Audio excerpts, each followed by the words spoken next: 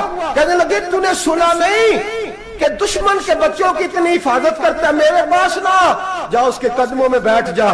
جس نبی کے غلام اتنے سچے ہیں وہ نبی کتنا سچا ہوگا، جس نبی کے نوکر اتنے کھڑے ہیں وہ نبی کتنا کھڑا ہوگا، جا کے کلمہ پڑھ لے۔ میرے دوست یہ اسلام ہے جس نے غیروں کا درد بھی اپنے سینے میں رکھا۔ اقبال کہتا ہے سارے زمانے کا درد ہمارے ہی سینے میں ہے، برما کا مسلمان ہو یا عراق، لیبیا، افغانستان، کشمیر کا مسلمان ہو، میرے دوست وہ غیر نہیں ہے، وہ تیرا اپنا ہے۔ اس کا رنگ نہ دیکھ، اس کی بولی نہ دیکھ، اس کا قبیلہ اور علاقہ نہ دیکھ، دیکھ کہ وہ تیرے رسول کا کلمہ پڑھتا ہے، وہ دیکھ کہ وہ کعبے کی طرف منہ کر کے نماز پڑھتا ہے، دیکھ کہ تیرا اور اس کا نصاب زندگی قرآن ایک ہے۔